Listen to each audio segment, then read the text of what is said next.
êtes en retard, vous. Ben, j'ai pas trouvé. Ouais. Comment ça, vous avez pas trouvé? Vous êtes en retard, vous. Il est en retard. Oui, je vous ai vu quelque part déjà. Ça va, ma poule, ça commence bien, très bien. Je vais me mettre là. C'est marrant, ça me dit quelque chose, hein. Vous seriez pas, comment ça s'appelle? Michel l'Enfoiré. Ouais, c'est ça, ouais. Vous pouvez l'applaudir. Très bien.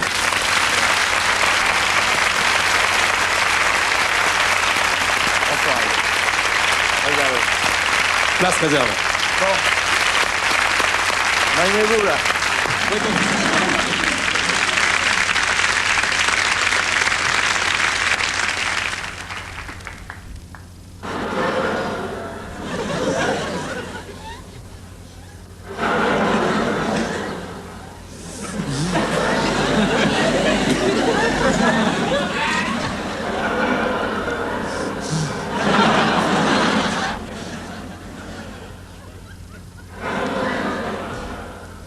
C'est l'histoire d'un mec. Vous la connaissez, non? Non, là, c'est l'histoire d'un mec. Mais un mec pas... Non! Un mec, je veux dire, normal, quoi, je veux dire, blanc.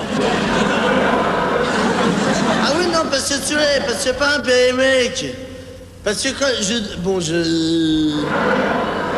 Oui, non, parce qu'il y a par exemple des mecs, des fois, ça dépend des mecs. Ah oui, mais même, par exemple, parce que, par exemple, celui-là, il y a deux genres de mecs. Aussi. Alors, par exemple, il y a genre un mec, oui,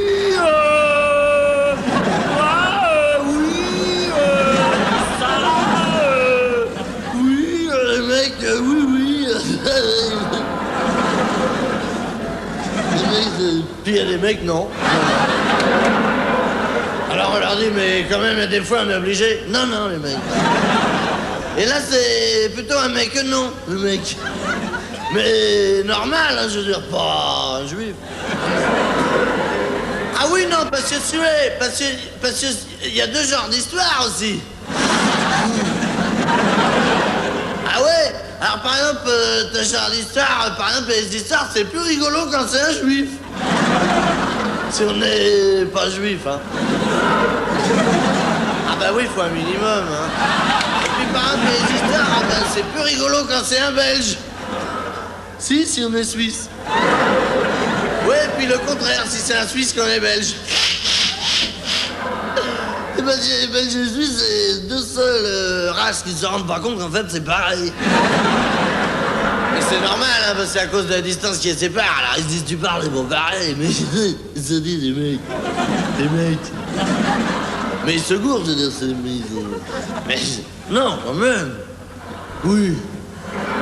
Non, quand même, il y a une différence, j'exagère. Pas énorme. Enfin, quand même, mettons, par exemple, on rencontre un vrai con en Suisse. C'est un Belge. Oui, mais dans l'ensemble, ça n'avait pas le coup de faire deux pays rien que pour ça. Hein. Ça va se démerder. Hein.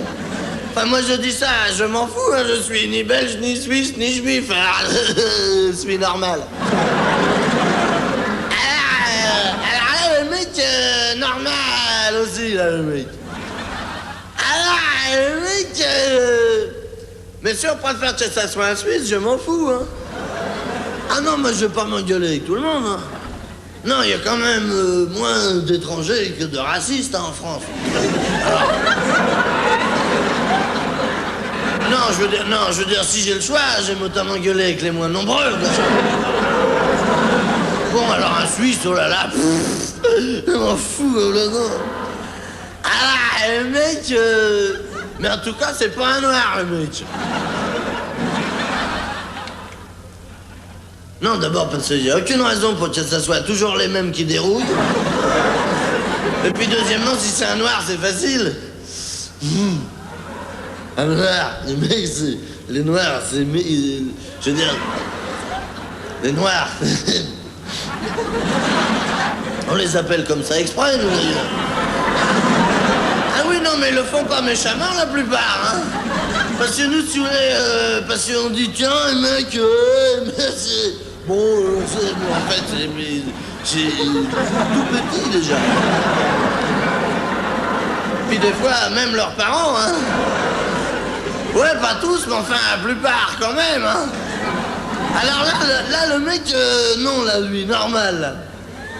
Alors, le mec, et puis, alors, le mec, bon. Ah oui, parce que non, parce que c'est un mec. Bon, d'accord. Si on veut. Mais c'est un mec qui est sur le pont de l'Alma. Le mec. Ah ouais. Et c'est un mec qui est sur le pont de l'Alma. Bon, d'accord. Hein, si on veut. Mais c'est un mec qui est sur le pont de l'Alma et qui regarde dans l'eau. Le mec. Pas con, hein, le mec.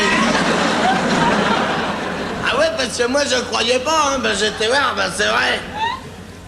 T'as les mecs sur le pont de l'Alma, regarde même pas dans l'eau, hein. T'as les mecs.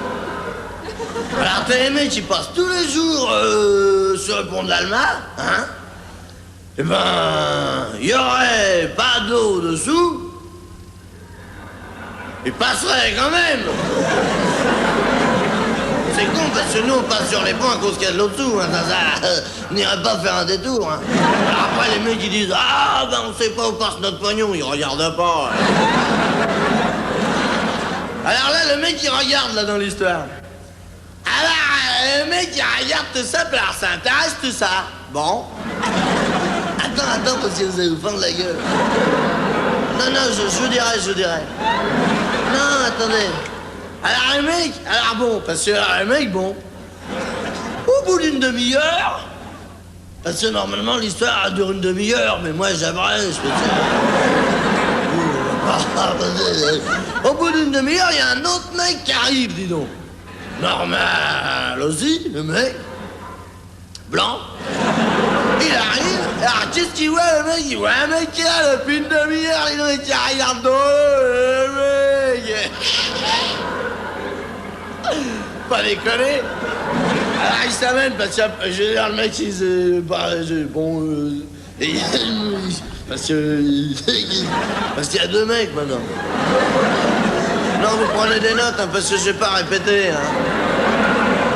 Non suivez merde. Je m'en fous moi je la connais hein. Bon alors le mec, alors il s'amène et puis alors il est passé le mec bon. Attends. Alors il s'approche et puis il dit dites donc, là, vous savez que ça. Ah, il dit, qu'est-ce que vous faites à regarder dans l'eau, il dit. Le mec, au Suisse. Alors il dit, qu'est-ce que vous faites à regarder dans l'eau. Alors l'autre, tu dis, ah ben, je suis emmerdé parce que j'ai laissé tomber mes lunettes dans la Loire. Le pont de l'Alma, c'est sur la Seine. Ah ça, si on sait pas, on comprend que dalle, hein. Ouais, à cet endroit-là, c'est la Seine. Alors justement, c'est pour ça qu'il est rigolote l'histoire, mais c'est là. Non, c'est après. Alors le mec, parce que l'autre, le mec, il est là, c'est... Bon, alors le mec, il dit, j'ai laissé tomber mes lunettes dans la Loire. Faut quand même pas prendre les Suisses que pour des cons. Non, il y a des Belges dans le tas. Alors le mec, parce que l'autre, il dit, ah,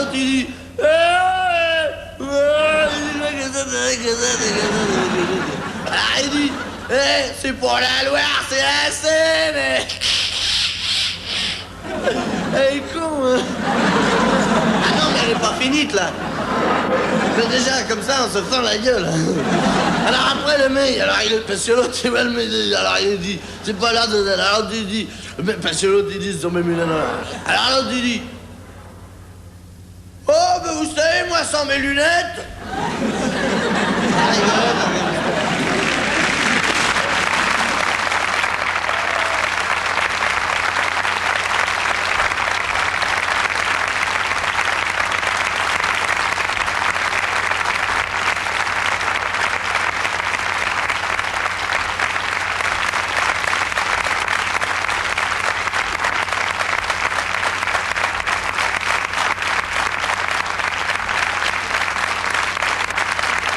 Bonsoir.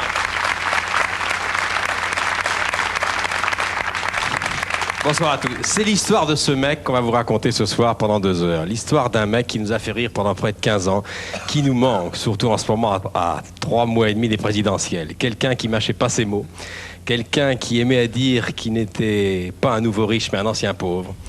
Quelqu'un qui embarrassait, qui dérangeait, qui provoquait, qui avait un cœur d'or, qui était généreux. C'est ce Coluche, l'inoubliable, qu'on vous présente ce soir.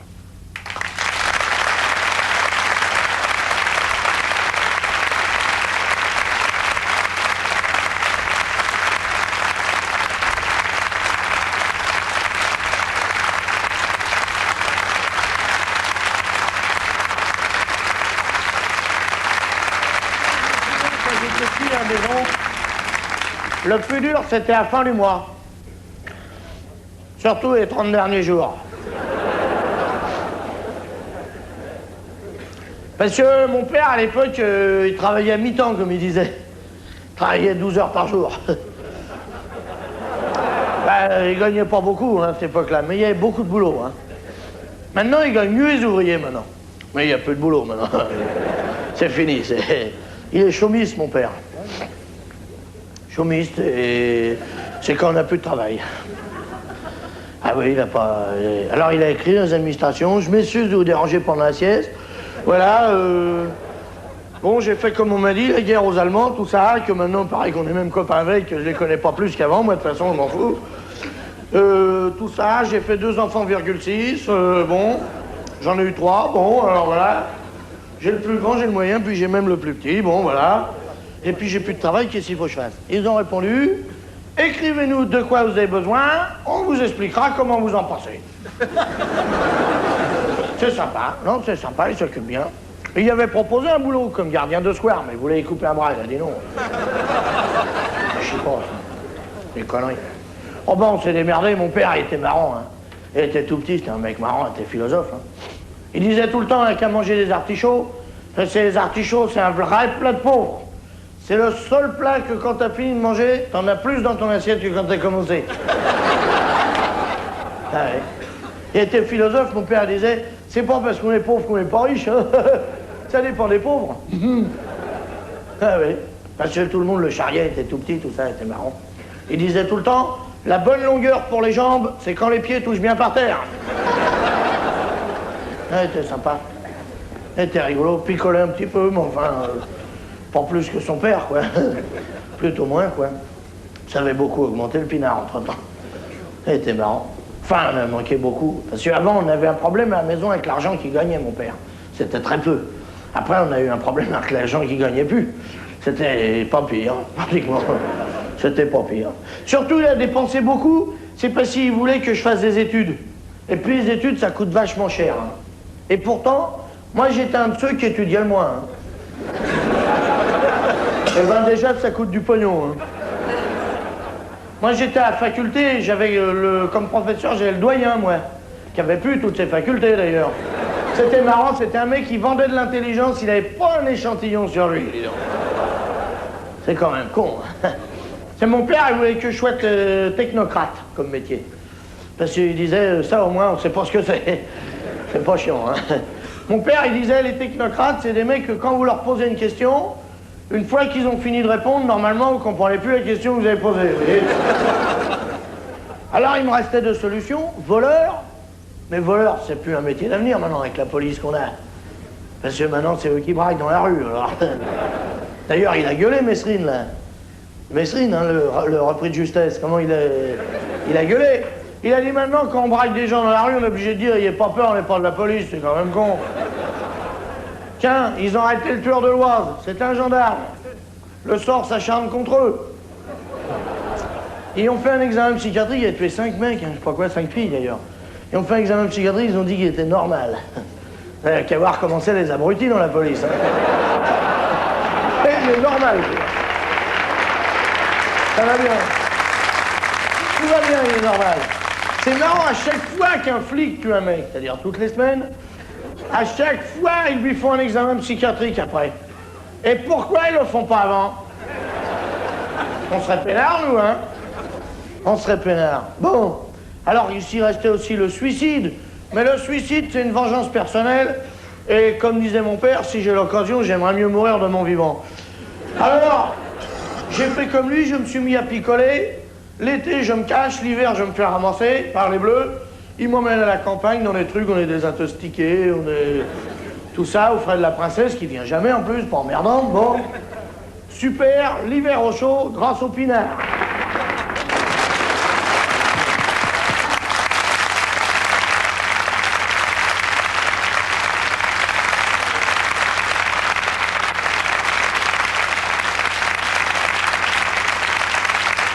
L'autostoppeur.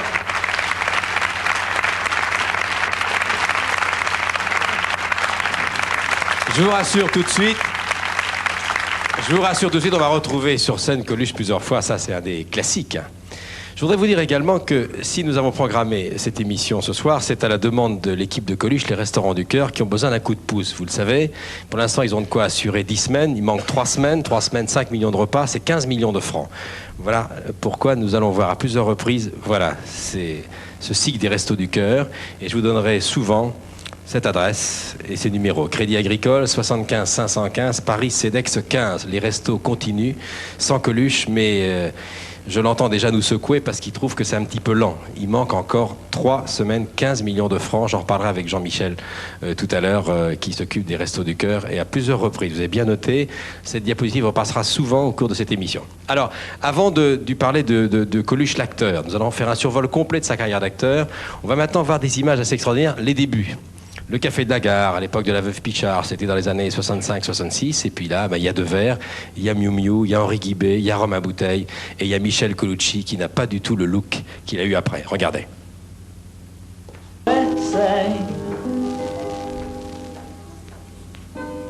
And if she could only hear me, this is what I'd say.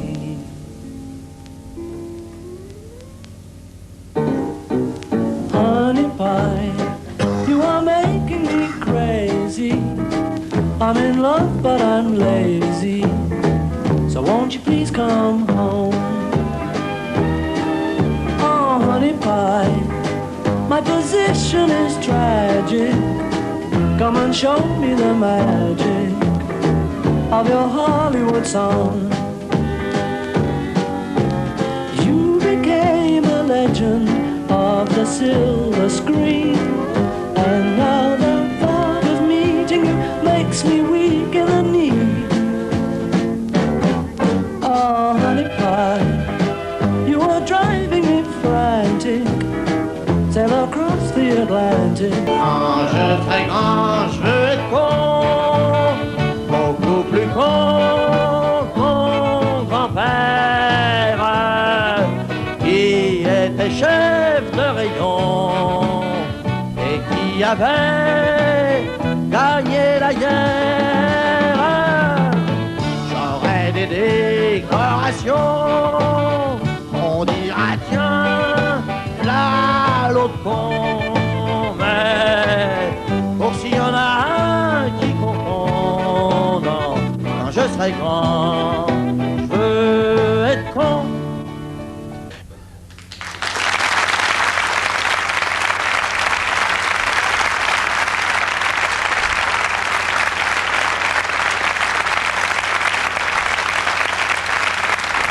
Ça, c'était les débuts. Je voudrais accueillir et la remercier de sa présence. Elle a tenu à assister à cette émission. Elle m'a apporté beaucoup d'objets. J'ai passé un moment éblouissant avec elle il y a quelques jours pour préparer cette émission. Elle a tenu à être présente ce soir. Je voudrais que vous l'applaudissiez. C'est la maman de Coluche, Monette.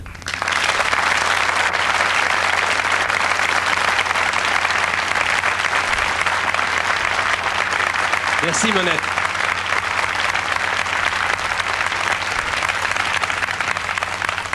Quand je serai grand, je veux être con, j'aurai des décorations. Il en a eu. Et voici les décorations dont Coluche était le plus fier. D'abord, son premier disque d'or. Voilà, ça c'était le premier. C'est lui qui a beaucoup compté. Il en était vraiment très très fier. Il en a eu d'autres depuis.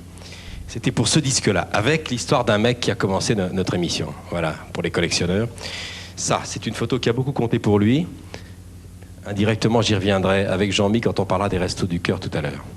Cette photo est très importante dans la vie de Coluche parce qu'il aimait beaucoup les bêtes. Il avait son chien Arthur. Et je vais demander à Jacques Brelli de m'envoyer une diapositive. Lorsqu'il était en vacances dans le Midi avec ses copains, Coluche voulait qu'Arthur, son chien, passe des vacances agréables et ne se blesse pas aux pattes en traversant un jardin avec des graviers trop importants. Voilà ce qu'il avait prévu. Voilà.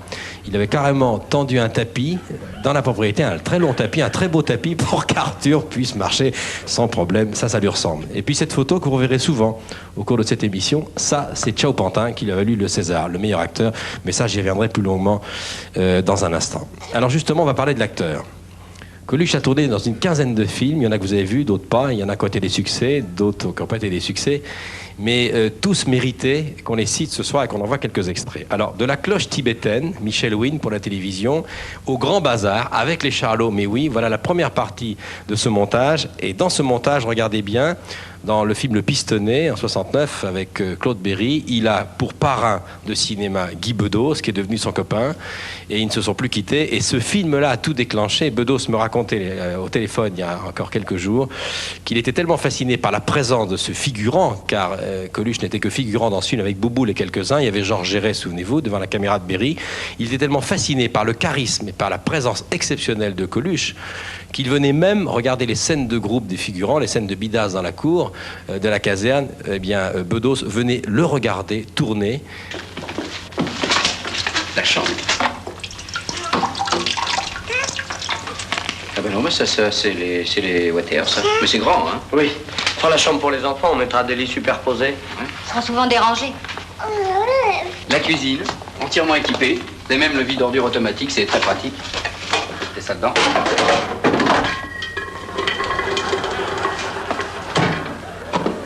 Enfin, vous mettez la poubelle là et ça tombe automatiquement dedans. Astucieux, hein. Et là, une immense penderie. Serra la pointe, non si può dormire qui. Enfin, non, ils sont théoriquement ils sont là pour l'entretien, mais quand vous arriverez, ils sont diront. Ah. Et comment c'est chauffé? Ah, c'est chauffé par le sol. Par le sol? Oui, par le sol. C'est très efficace d'ailleurs. Et c'est un système sûr à toute épreuve, c'est sain. Voilà. Ah. Vous avez une fenêtre qui s'ouvre très grande. Et vous avez même un store qui se manipule de là. C'est mal placé. Bah, on n'est pas obligé non plus d'ouvrir les fenêtres des mesures avant, un petit peu. Hein? Je vais vous montrer comment ça marche d'ailleurs.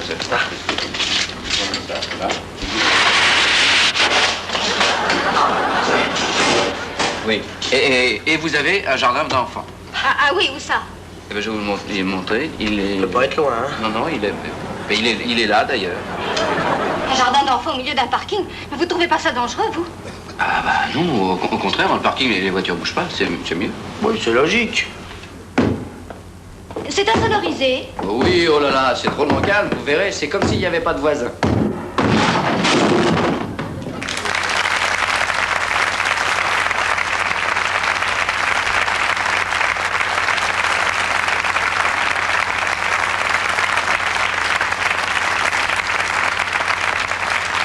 Eh oui, avec Rinaldi, on remarque que Rinaldi a déjà des dons d'acteur certains. Hein. Ça, c'était le Grand Bazar. D'autres extraits dans un instant. Un autre objet que je voudrais vous montrer, que Monette Colucci m'a apporté. Alors là, c'est le trophée dont Michel était le plus fier. Ça, c'est son record de vitesse de moto en Italie. Plus de 150 à l'heure. Vous verrez des images rapides tout à l'heure, car il y tenait beaucoup. Ça, c'est un trophée qu'il gardait précieusement et qu'il a donné à sa maman. Alors maintenant, pour les cinéphiles, question à 3 points. Quel est le nom du film que Coluche a réalisé lui-même, avec tous ses copains, dans lequel Gérard Lanvin avait son premier rôle? Il jouait le rôle du Chevalier Blanc, parodie d'opérette, film en costume d'époque, et où Lanvin chantait à la manière de Mariano. Eh bien, c'est Vous n'aurez pas l'Alsace et la Lorraine. Voici Michel comme metteur en scène. C'est le seul film qu'il a mis en scène. Le film était un bide, mais il était irrésistible. Vous allez reconnaître quelques-uns de ses amis. Ils étaient tous là, toute la bande, Anémone, Martin Lamotte, Lavanant, etc.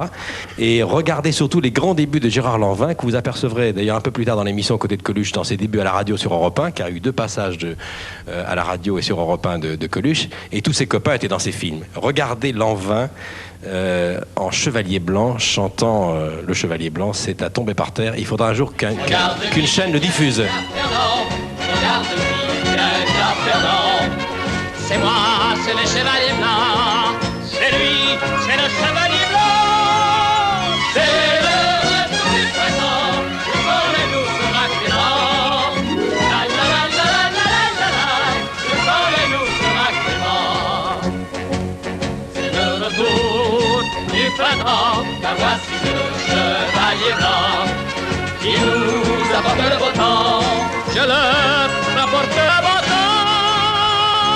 Sois bien fier, Gaston, car voici le chevalier blanc. La la la la la la la la la, car voici le chevalier. Il chante bien, hein? Oui, mais son cheval court plus vite. Oui.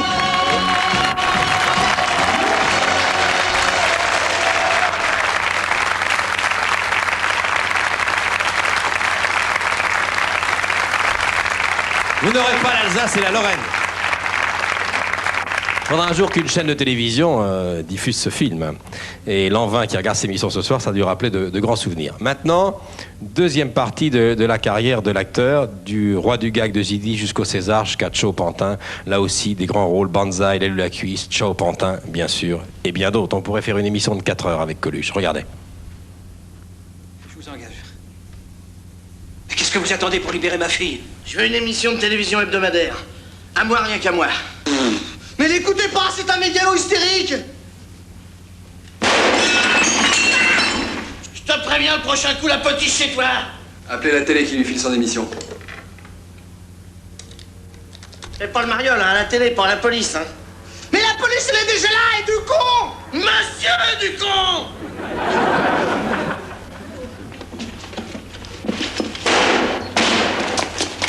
Mais monsieur le directeur, il veut une émission hebdomadaire. Quotidienne.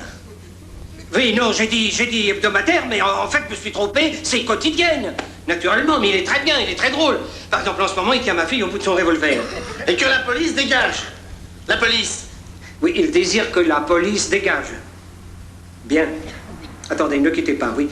Est-ce que la télé peut rester? Ah oui, oui. Oui, vous pouvez rester, mais il demande évidemment les 3 chaînes. Et Canal+. Can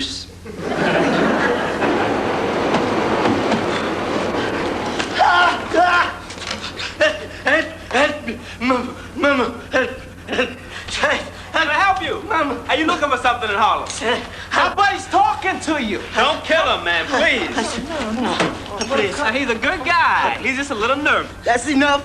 Since this morning you already killed 3 white guys. I'm not right. I'm not right. Well, then what are you? Nicolas, not color. Come on, give us the stuff, man. I'm French. Yeah, it's true. You know, you are white, you're French, you have a little bit of money for drugs, so you have some drugs. What is that? That French money is good. It's good. No, here we use French money to light cigarettes. Ah bon, parce que in French it's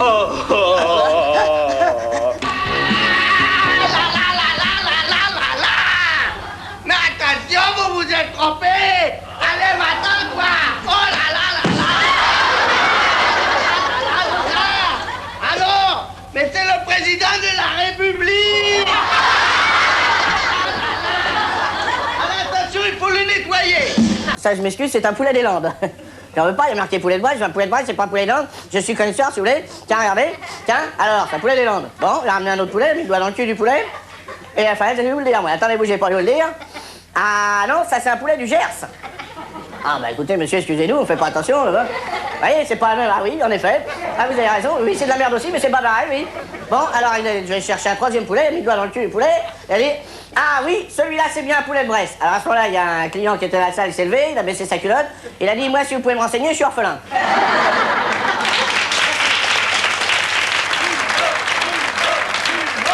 rien. Il est con. Sur les autres chaînes, quand ils savent pas, ils téléphonent. Allô, je ne sais pas. Vous non plus. Voilà. Comment? Oui, je me démerde, oui. Merci. Au revoir. Ah, ma jarretière. Ah, je perds ma jarretière. Regardez, elle est tombée au-dessus du genou. Ah, je peux plus, là. Oh, la merde. Je préfère avoir une épouse comme Coluche qui a de la personnalité.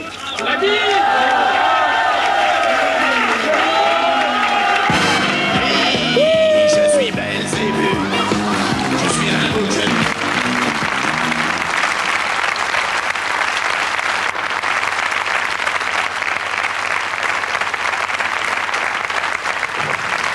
Au premier rang, vous avez une partie du grand orchestre du Splendide, là. Il y a les Thibault qui sont là et les autres. Hein.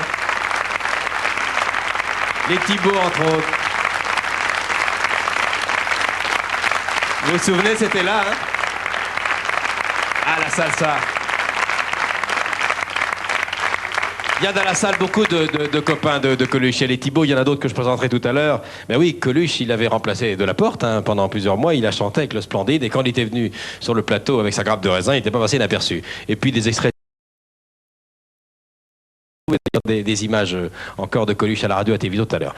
J'ai demandé à notre confrère du Nouvel Observateur, Pierre Bénichou, qui était rédacteur en chef en 80, de venir nous rendre visite, parce que maintenant on va parler du Coluche politique et de la fameuse candidature. Sur les images de Jacques Brialy, ici, vous avez toutes les unes, j'allais dire les plus politiques de la carrière de Coluche. Vous avez Libé, je vais y venir dans un instant, Coluche est-il un enfoiré VSD, en campagne avec le candidat Coluche, Le Point, à l'époque, Coluche, le nouveau rire, l'été des Dupont-la-Joie et la une du Nouvel Observateur de novembre 1980 qu'on va voir en gros plan, qui était très importante. Pierre Bénichou, vous avez bien connu Coluche à l'époque, et c'est vrai que le personnel politique, la classe politique, s'est demandé qu'est-ce que c'était que cet énergumène qui cristallisait près de 15% des suffrages.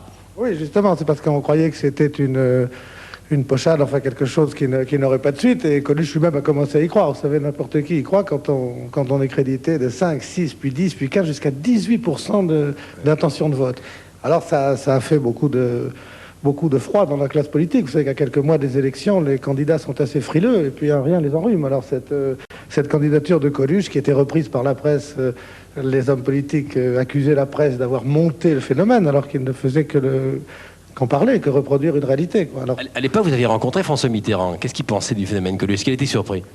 Bien écoutez, ça avait été assez amusant parce que j'étais allé le voir pour autre chose, pour lui parler de sa candidature à lui. Et au cours de l'entretien, je lui avais dit « Qu'est-ce que vous pensez du phénomène Coluche ?» Alors il m'avait dit « Je pense que c'est jamais tout à fait bon qu'il y ait des candidatures de dérivation parce qu'on sait où mène l'antiparlementarisme. » En fait, tout un discours classique et tout à fait normal.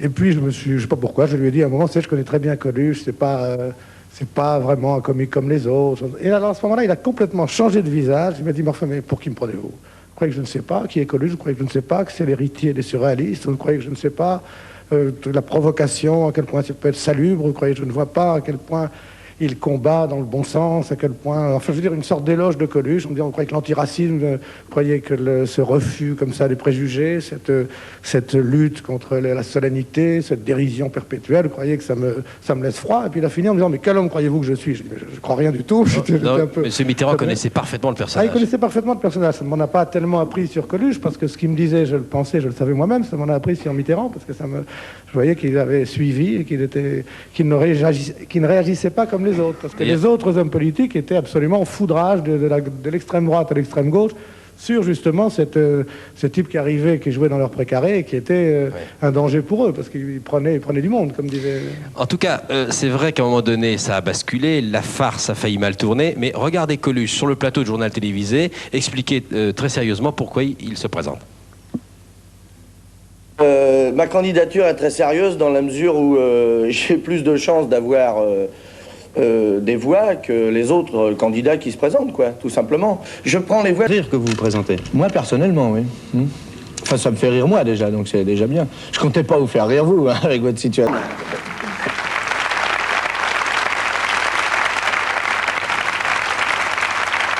Alors, il faut resituer ça dans le contexte de l'époque. Ça a fait quand même, c'était un sacré pavé dans la mare. Et bon, est-ce que Michel n'y a pas cru, là? Est-ce qu'il n'est pas pris au sérieux, là? Je crois qu'il n'y croyait pas du tout au début. Et puis après, comme tout le monde, quand on a 1 point, 2 points, 3 points, 15 points, 18 points, c'est-à-dire à peu près plus de 2 fois ce dont sont crédités maintenant les communistes, par exemple, on devient fou. Et lui, je crois qu'il est devenu un peu fou, quoi, mais comme tout le monde le serait, quoi. C'est pas qu'il n'a pas cru qu'il allait être président de la République, mais il a cru, à juste titre d'ailleurs, étant donné les sondages qu'on lui montrait, il a cru qu'il était vraiment une partie prenante et importante dans la vie politique française, ce qui n'était pas faux, mais il l'était pour 15 jours. Mais donc, je crois que les plombs ont sauté à ce moment-là. Les plombs sautaient. Bon, si Coluche était là, nous sommes à 3 mois et demi d'une présidentielle, tout son matériel de scène serait prêt, là. Oui, je crois qu'il les louperait pas, parce que vous savez comment il disait, quand on lui demandait est-ce que tu as du matériel, il répondait non, mais eux, ils en ont. Oui, on va l'écouter, il le dit d'ailleurs. Ah bon. Oui, tout à fait. Qu'est-ce qui vous frappe? Vous êtes depuis le début de l'émission avec Jacques Attali, qui va nous rejoindre tout à l'heure, Esther Julie, le patron de Libé, dans mon bureau. Vous avez regardé la première heure de l'émission, 1h10. Qu'est-ce qui vous frappe dans le personnage? Ce qui me frappe le plus, c'est que tous les trois qui l'avons bien connu, qui connaissons à peu près par cœur tous les sketchs, parce qu'on est obligé de se faire taire, parce qu'on parle avant lui, on rit encore aux éclats, quoi, et on trouve que c'est formidable, et on se rend compte à quel point tout ça est fort, tout ça est puissant, tout ça est efficace. Mais moi, la chose qui m'a toujours frappé le plus chez Coluche, c'est son efficacité, aussi bien dans le comique que dans le sport. Quand il faisait de la moto, il allait plus vite que les autres, que dans la politique, que dans la bienfaisance ou la charité, comme on dit, avec ses restaurants du cœur. C'est un côté, ce qui me semble le plus étonnant, c'est son côté plombier, quoi. C'était un plombier, c'était un mec qui voulait savoir comment les choses marchent. Quand ça marchait pas, il disait il n'y a pas de raison, il y a un tuyau qui va là, un autre tuyau qui va là. Il savait démonter, mais il savait remonter. Il savait démonter, il savait remonter. Il y avait une sorte de vérité pratique qui présidait à tout, qui était absolument formidable. D'ailleurs, sur scène, quand il faisait je vais vous montrer ce que c'est qu'un succès, je vais vous montrer ce que c'est qu'un triomphe, je vais vous montrer ce que c'est qu'un tabac au gymnase, c'est-à-dire qu'il faisait monter la musique, il savait exactement comment il jouait avec le public, comme s'il avait été avec des manettes, quoi. Merci beaucoup Pierre Bénichou. En tout cas, vous étiez un de ses proches parce que il vous a attribué une chanson que vous n'avez jamais écrite. Personne n'a jamais écrit pour Coluche. Oui. Personne, contrairement à ce qu'on peut croire, personne n'a jamais écrit. Il a toujours tout écrit lui-même. Et alors, il y a un clin d'œil, il y a un moment... Oui, il y a un clin d'œil. C'était dans les rendez-vous des dimanches, devant les caméras de Rémi Grimbach. Il était là, à Coluche, avec beaucoup d'amis. Et là, il s'est payé les chanteurs rive gauche qui trouvent que le succès se fait trop longtemps attendre. Alors, tous les plans y sont. Ensuite, il va s'attaquer au CRS arabe. Et ensuite, il va flinguer notre profession, les journalistes. D'abord, Misère, de Pierre Bénichou et Marie Gros-Pierre. Ça vous rappelle des souvenirs, ça?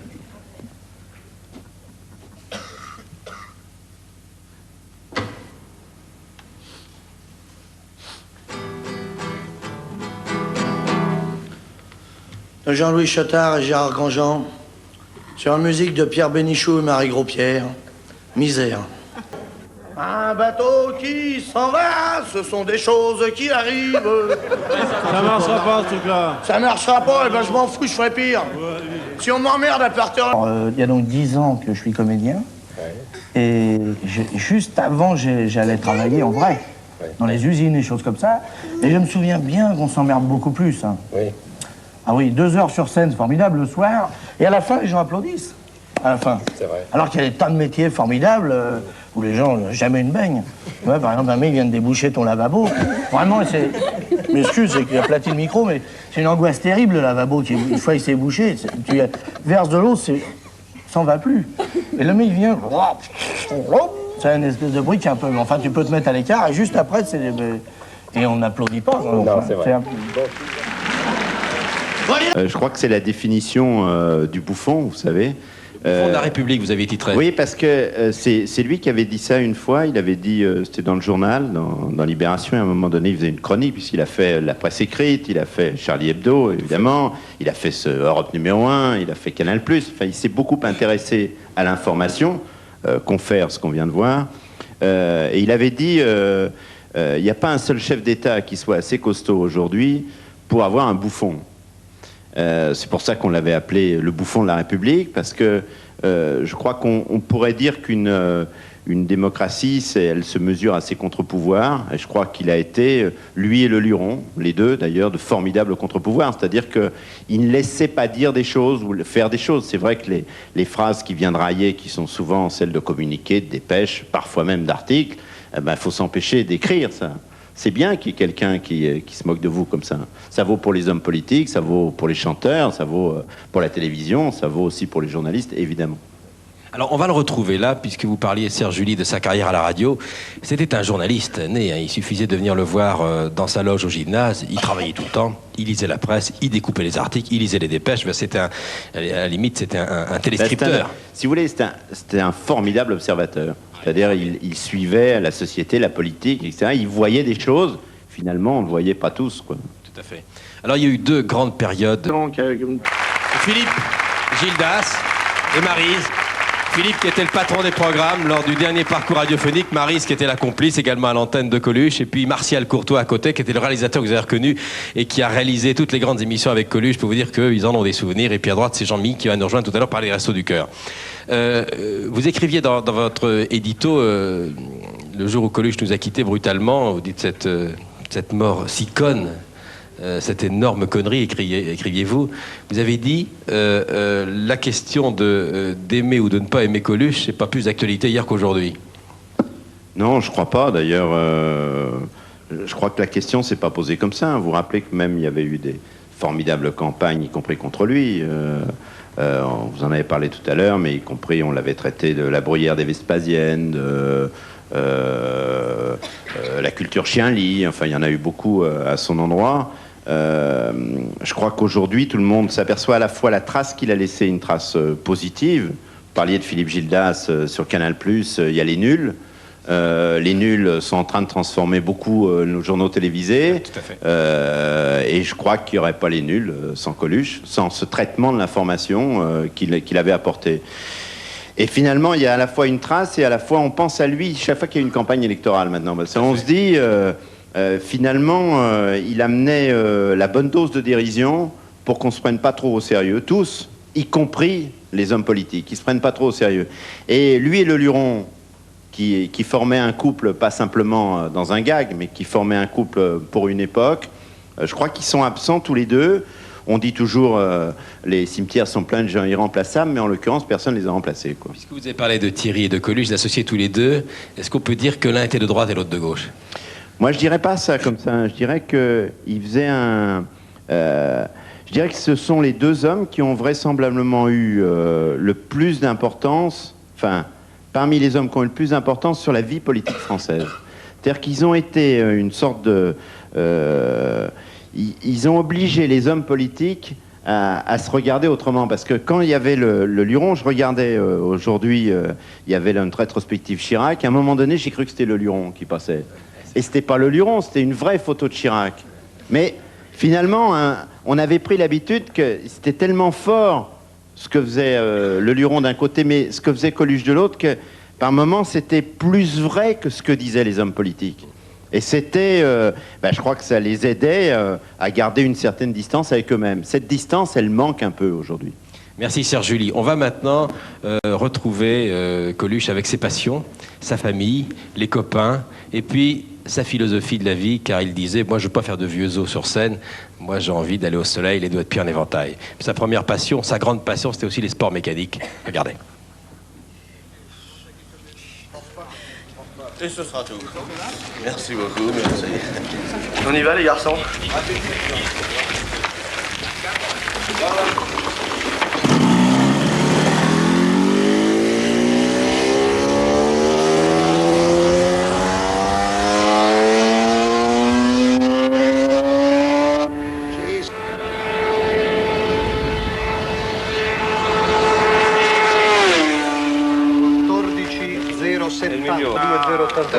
Oui.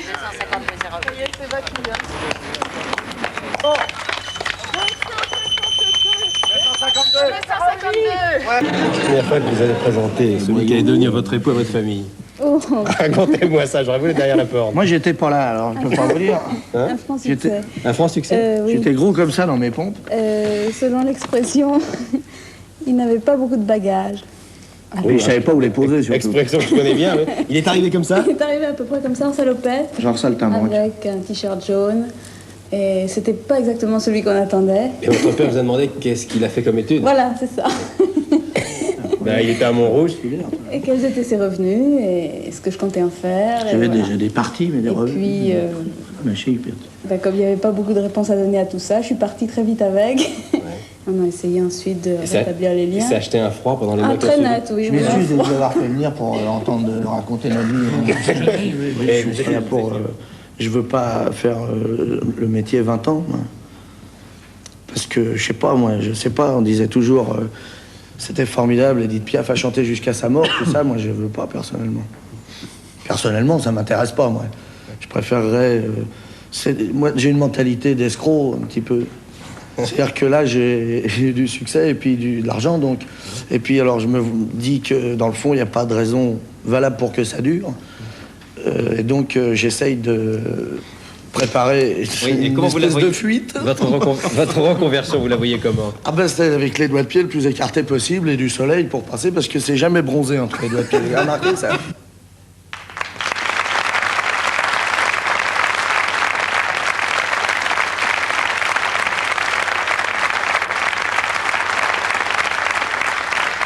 Coluche et les copains. Avant d'accueillir Jacques Attali, universitaire, écrivain, conseiller du président et qui connaissait bien Coluche, c'est lui qui a lu ce texte très émouvant le jour des obsèques de Coluche, on va retrouver Michel Colucci dans un sketch très fort et que je vous demande d'écouter avec beaucoup d'attention, qui est malheureusement d'actualité. Alors pour lancer ce sketch, on va faire un gros plan de cette une du Nouvel Obs qui est postérieure à la précédente. Là, c'est l'été des Dupont-Lajoie.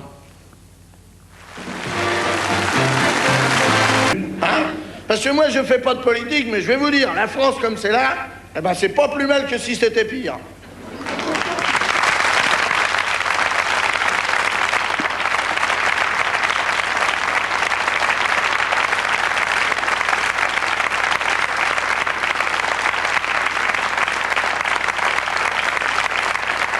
Un bon enchaînement, puisque nous accueillons maintenant Jacques Attali. Jacques Attali, universitaire, un intellectuel qui a publié de nombreux ouvrages très sérieux, l'économie.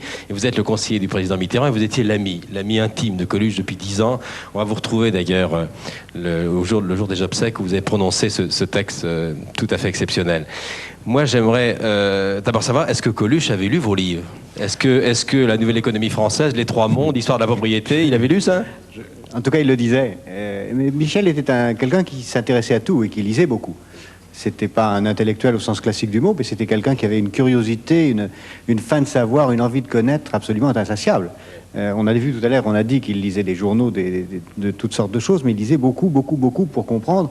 Et lorsqu'on parlait avec lui, l'essentiel de la conversation, c'était d'aller au bout des choses, au bout des faits, avec un appétit absolument frénétique de comprendre et de remettre en cause, de remettre en question tout ce qu'il entendait. Oui. Vous m'avez dit, quand on a préparé cette émission, que ce qui vous a fasciné chez Coluche, c'est sa capacité d'indignation.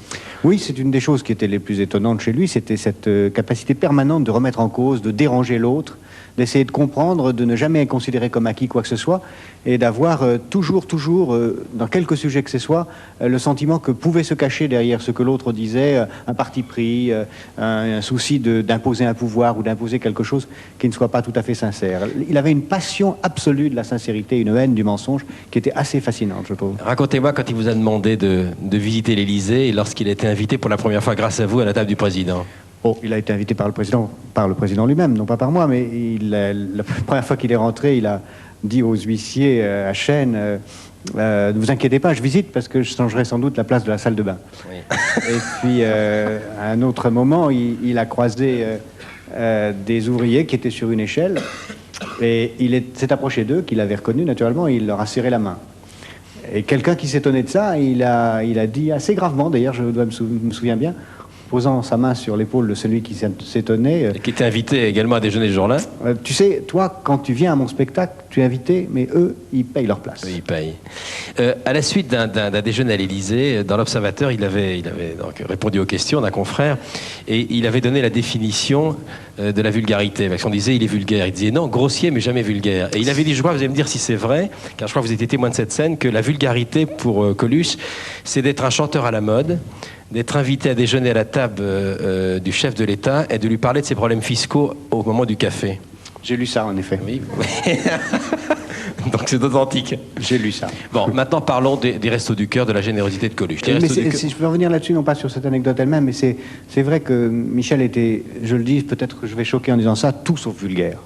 Pour lui, l'humour était une façon de crier, une façon de passer, de transpercer, de dire son souvenir de ce qu'il avait été, sa haine de l'injustice et de la misère et sa volonté de servir. Et la gentillesse se traduisait par ce que les gens convenables appellent vulgarité, mais qui n'était qu'une façon dans ce monde assez complexe de se faire entendre. Je vous ai demandé tout de suite en coulisses qu'est-ce que vous pensez de l'émission, puisque vous la suivez depuis le début.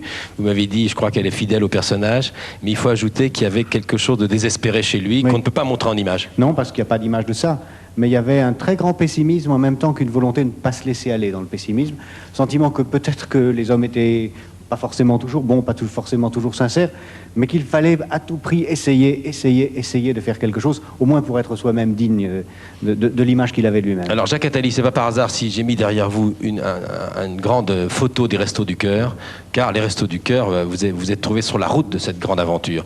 Alors les Restos du Cœur, on va en dire un mot avec Jean-Mi tout à l'heure, mais ce que peu de gens savent, c'est qu'il avait encore d'autres ambitions. Oui, Michel, d'abord, les Restaurants du Cœur sont nés, vous verrez ça avec Jean-Michel, j'imagine, au milieu de tas d'autres projets. Michel était sensible à toutes les causes, il avait envie de se rendre utile, comme je le disais tout à l'heure. SOS Racisme a été une cause à laquelle il s'est associé. Il était très anxieux contre le travail au noir, contre lequel il voulait lutter.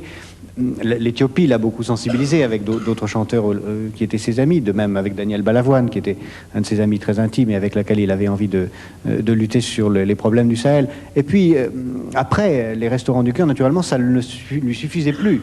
Il avait commencé à penser autre chose. Et il m'avait parlé, presque dans les derniers temps de son passage, de quelque chose qu'il voulait faire, qui était tout simplement, de façon très humble, d'étendre les Restaurants du Cœur à l'échelle de la planète. C'est là où il avait rencontré à l'époque Jean-Baptiste Doumain? Oui, il avait souhaité, et j'avais fait en sorte que tous ceux qui pouvaient l'aider à préparer son projet puissent se mettre en contact. C'était l'idée, il appelait ça quelque chose comme un biscuit de guerre, mais c'était l'idée de faire que l'idée des Restaurants du Cœur puisse s'appliquer aussi au tiers-monde. Bien sûr, il avait parfaitement conscience que ce n'est pas simplement en apportant de la nourriture qu'on aide ces peuples à sortir de leur misère et des conditions de leur exploitation, mais il avait le sentiment qu'il fallait au moins que ceux-ci servent à prendre conscience, comme pour les Restaurants du Cœur, où il avait le sentiment que la générosité était une façon de faire prendre conscience pour que la générosité elle-même devienne inutile. Merci beaucoup Jacques Attali. On va accueillir Jean-Michel, parler des Restos du Cœur, c'est la fin de cette émission dans quelques minutes, mais d'abord, Stéphane Blanchet, vous avez parlé de ces facultés d'indignation. Il y a eu l'Éthiopie, il y a eu Touche pas à mon pote, SOS Racisme et les Restos du Cœur, et vous connaissez sans doute la phrase de Coluche qui a dit « Je fais partie de ceux qui pensent qu'Harlem Désir est une réalité ». Quand vous voulez.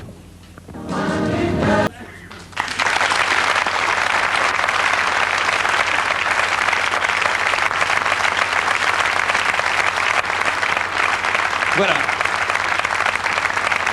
Jean-Michel est là. Jean-Michel était dans la salle, il nous a rejoints car Jean-Michel reprend avec beaucoup d'autres les Restos du Cœur. Ça va, vous êtes... Il était là ce soir. Ah oui, mais tu vois, je suis un peu... C'est génial cette émission. Comment c'est né les Restos du Cœur? La première fois que Michel m'en a parlé, c'était un après-midi dans l'hiver 84, où il faisait si froid. On était chez lui, on buvait du thé, on mangeait des gâteaux. Et puis il avait un chèque très important envoyé aux impôts. Puis il me dit, tu vois, là j'ai 300 briques à envoyer aux impôts, et en ce moment il y a des gens qui crèvent de froid, puis il y a des gens qui ont faim. T'imagines combien de gens on pourrait faire manger avec ça? Puis il m'a dit, renseigne-toi là-dessus, faut qu'on y réfléchisse. Bon, il s'avère qu'à l'époque, il était sur aucun média, qui pouvait rien faire, et rien ne s'est fait comme ça. 1 an et demi plus tard, il était engagé à Europe 1. Tout est parti sur l'antenne d'Europe 1, Tout est parti d'Europe 1, oui. Et puis il avait déjà participé donc au disque de l'Éthiopie qu'on vient voir, parce qu'il était très sensible, comme le disait Jacques Attali, au problème du tiers-monde. Il a dit, il y a un problème, c'est que par rapport à la France, où il y a des gens qui ont faim, on sait qu'il y a la communauté européenne, qui a des frigos qui regorgent de nourriture, on devrait pouvoir faire quelque chose. Il a dit ça sur l'antenne, des milliers de coups de téléphone sont arrivés, des lettres, et puis je dirais avec toute l'équipe d'Europe 1, on s'y est tous mis, et puis voilà. Bon, alors maintenant, cette année, il manque 15 millions, on va repasser, Jacques Brély, la diapo, avec l'adresse du Crédit Agricole. Pour l'instant, vous avez de quoi tenir pendant 10 semaines, il en faut 13, l'hiver est long, ça fait 5 millions de repas, manque 15 millions. Crédit Agricole, 75 515, Paris CEDEX 15. Bon, cet appel, on l'a lancé souvent, on va encore le relancer une fois avant la fin de cette émission, mais je voudrais t'interroger, Jean-Mi, sur un aspect également du personnage. C'est qu'il avait sommé les hommes politiques de tous bords de se préoccuper d'une loi qui permettrait aux pauvres comme aux riches de déduire de leurs impôts leurs dons, et j'ai l'impression que cette loi semble avoir favorisé surtout les plus aisés que les autres, c'est ça? Oui, c'est-à-dire quelque chose a été fait, mais effectivement, c'est bien pour les rapports entre les entreprises et les associations, c'est bien pour les gros donateurs, mais la loi Coluche, telle que Michel la souhaitait, c'était une loi qui était tournée pour les petits donateurs. Or, dans ce domaine, pour l'instant, il ne s'est rien produit, malgré la promesse de tous les partis politiques sur ce point qui avait été faite personnellement à Coluche. Bon, alors c'est peut-être le moment de les relancer à 3 mois et demi de la présidentielle. Donc tu souhaites être reçu par tous les candidats? Moi, je souhaite être reçu par les restaurants du cœur. Je souhaite surtout qu'elle soit votée. Aimerait bien que les hommes politiques qui nous regardent ce soir ou qui lisent la presse inscrivent à leur programme également ça. Oui, c'est ça, c'est une loi pour les petits donateurs. Ça permettrait pour les gens qui sont la majorité, parce qu'il faut savoir que la grande majorité des associations vivent de petits dons. Or, une loi qui permettrait de retirer une partie, la majeure partie de son don directement de son impôt. Or ça n'existe pas. Bien, merci beaucoup Jean-Michel. On peut repasser encore? On peut encore repasser cette diapositive. Voilà, les Restos du Cœur, Crédit Agricole 75 515, Paris CEDEX 15 millions. Il nous manque 15 millions. Parce qu'on a constaté que depuis une dizaine de jours, que là on distribue 220 000 repas chaque jour, mais on constate que la demande est de plus en plus forte. Alors autour des Restos du Cœur, il y a eu tout un élan de solidarité. Jean-Jacques Goldman avait eu l'heureuse idée de faire cette chanson, les Restos du Cœur. Il y avait participé Platini, Montand, Catherine Deneuve, Nathalie Baye et bien d'autres. On retrouve Coluche, les Restos du Cœur. Ça a été un tube, et on aimerait bien ne pas l'oublier. Et on remercie tous ceux qui ont participé à ce disque. Je vous parlerai d'un autre disque dans un instant, dont la vente, je l'espère, servira les Restos du Cœur et la famille de Coluche. Les Restos du Cœur.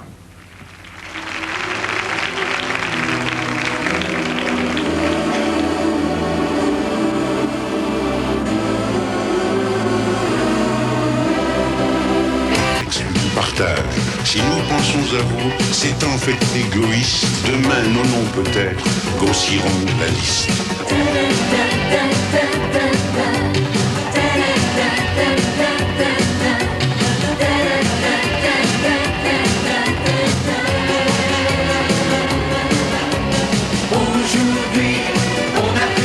Autrefois, l'on gardait toujours une place à table, une chaise, une soupe, un coin dans les tables.